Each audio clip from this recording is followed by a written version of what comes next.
Assalamualaikum warahmatullahi wabarakatuh. Waalaikumsalam warahmatullahi wabarakatuh. Bagaimana kabarnya hari ini anak-anak? Alhamdulillah baik. Sehat semuanya ya? Sehat Kak. Alhamdulillah. Sebelum kita mulai pelajaran pada hari ini, mari kita berdoa bersama-sama supaya nanti apa yang kita dapatkan bisa bermanfaat bagi kita semuanya. Yuk berdoa, mulai. A'udzubillahi minasyaitonirrajim. Bismillahirrahmanirrahim. Alhamdulillahi rabbil alamin. Arrahmanirrahim. Maliki yaumiddin. Iyyaka na'budu wa iyyaka nasta'in. Ihdinas siratal mustaqim. Siratal ladzina an'amta 'alaihim ghairil maghdubi 'alaihim waladdallin. Amin. Rabbi billahi rabba wa bil islami dina wa bi muhammadin nabiyya wa rasula. Rabbi zidni ilma warzuqni fahma. Amin ya rabbal alamin. Anak-anak semuanya, jadi ini sebelum kita mulai ya, sebelumnya saya mau tanya anak-anak, kira-kira ketika melihat atau ketika kita mendengar kata Al-Quran yang terbenak dalam pikiran anak-anak apa? Ada yang bisa jawab?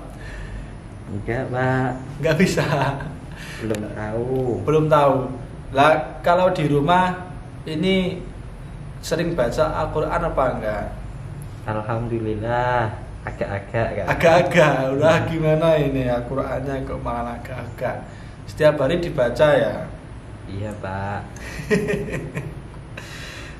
Anak-anak semuanya, bila mana kita melihat atau mungkin mendengar kata-kata Al-Quran mungkin dalam benak kita atau mungkin orang umum ya, itu merupakan sebuah mukjizat, karunia atau hidayah yang luar biasa yang diberikan umat Islam, karena di dalam itu merupakan sumber-sumber dari hukum atau apapun yang ada di kehidupan manusia. Nah, jadi anak-anak semuanya, sekali lagi kalau di rumah ada Al-Quran, harusnya tetap semuanya punya Al-Quran ya, itu dibaca, jangan sampai dibiarkan. Karena selain kita nanti salah satu mungkin bagi anak-anak itu nanti membaca Al-Quran itu bisa memberikan fokus atau kecerdasan yang luar biasa. Nah, anak-anak, bila mana kita tadi membahas Al-Quran, yang terjadi adalah anak-anak yang harus diketahui setiap kata atau setiap ayat yang ada di Al-Quran itu mengandung sebuah mempunyai latar belakang. Ya, latar belakang ini setiap apapun ada kandungannya. Nah, dari hari ini, maka dari itu anak-anak semua kita hari ini akan mempelajari yang namanya adalah asbabun nuzul. Asbabun nuzul itu apa? Ada yang tahu? Belum tahu. Asbabun nuzul ini merupakan sebab-sebab turunnya ayat Al-Quran. Jadi setiap ayat-ayat itu mengandung sebuah sebab. Seperti itu ya anak-anak. Jadi dipahami, maka tidak hanya sekedar ayat-ayat yang turun, meremot turun juga. Jadi ada sebabnya. Nah, di antara sebab-sebab itu juga ada yang namanya sebuah ada peristiwa dari kisah-kisah Nabi atau ya mungkin teman-teman semuanya atau ada anak-anak semuanya. Kalau kita di ayat membaca ayat suci Al-Quran biasanya kan terdapat nama-nama nabiyan ya. Nah, itu kan buahnya. Nah, itu merupakan daripada sebuah peristiwa yang dialami atau dibalik ayat-ayat tersebut. Jadi asbabun nuzul itu yang pertama itu berkaitan dengan peristiwa. Yang kedua, asbabun nuzul itu juga berkaitan dengan sebuah pertanyaan-pertanyaan. pertanyaan-pertanyaan itu ya mengenai dalam kehidupan manusia. Seperti itu. Yang ketiga itu berkaitan dengan sumber hukum tertentu. Jadi di antara banyaknya sebuah aturan, nah ini ada beberapa sumber hukum yang ada di dalam ayat-ayat Al-Quran. Nah, kenapa kita itu harus tahu atau mempelajari ini semuanya ya? Yang pertama tadi berkaitan dengan sebuah peristiwa. Nah, anak-anak tahu nggak kandungan dari ayat surat Al-Fil? Nah, tahu nggak? Belum tahu. Belum tahu. Lah dulu kan sudah pernah dibahas kan, masa sudah lupa? Jadi surat Al-Fil ini kan memiliki arti apa? Gajah. Di mana dulu itu di zaman Rasulullah ya kan, bertepatan dengan tahun kelahiran Rasulullah. Nah, pasukan gajah itu kan berencana atau berusaha menghancurkan Ka'bah ya kan. Tetapi ada dengan dengan kuasa Allah ya, menurunkan namanya burung ababil untuk mengusir pasukan gajah. Nah, itu.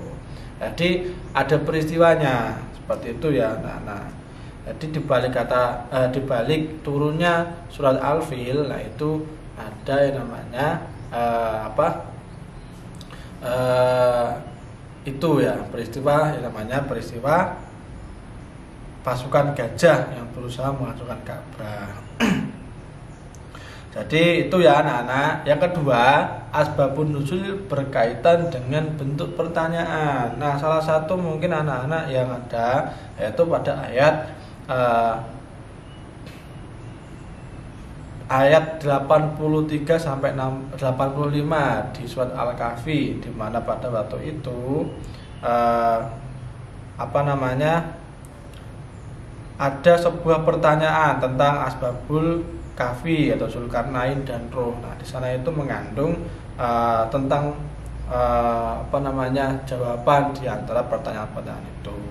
Nah, yang ketiga asbabun nuzul berkaitan dengan suatu hukum tertentu. Anak-anak bila tahu kandungan dari surat Al-Maidah ayat 90, di mana itu ayat-ayat tersebut mengharamkan khamr, judi, berkorban untuk berhala. Jadi ayat-ayat itu mengandung sebuah hukum ya mengenai perbuatan tersebut. Jadi anak-anak di antara asbabun nuzul ini, nah apa sih sebenarnya yang fungsi dari asbabul nuzul itu sendiri? Jadi anak-anak itu bisa memudahkan memahami ayat Al-Quran, termasuk sebab turunnya Al-Quran. Jadi anak-anak kan sudah tahu tadi ya, di antara sebab-sebab itu anak-anak bisa tahu kenapa kok ayat ini diturunkan. Yang kedua, anak-anak bisa mengambil hikmahnya. Jadi yang tadi kenapa kok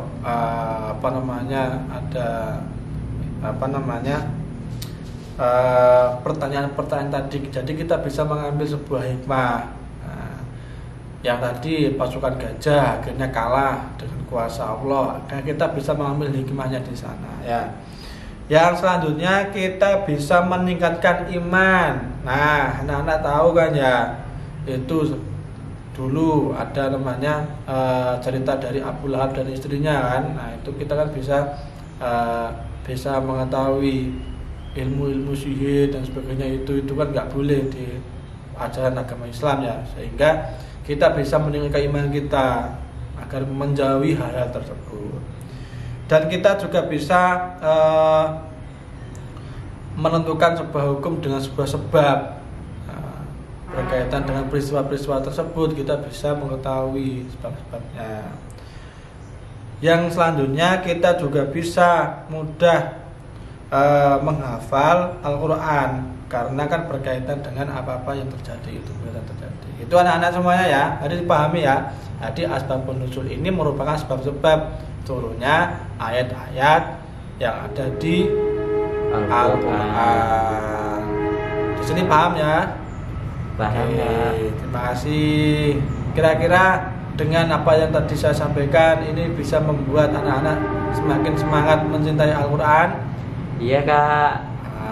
Jadi jangan sampai dibiarkan Al-Qurannya di rumah atau sampai nang apa jenenge penuh dengan serawang. Biasanya kan umumnya seperti itu ya. Jangan sampai anak-anak di rumah ini nanti Al-Qurannya seperti itu. Itu ya. Baik, pelajaran hari ini kita akhiri. Nanti bisa dilanjutkan untuk pelajaran yang selanjutnya. Saya akhiri. Assalamualaikum warahmatullahi wabarakatuh. Waalaikumsalam warahmatullahi wabarakatuh.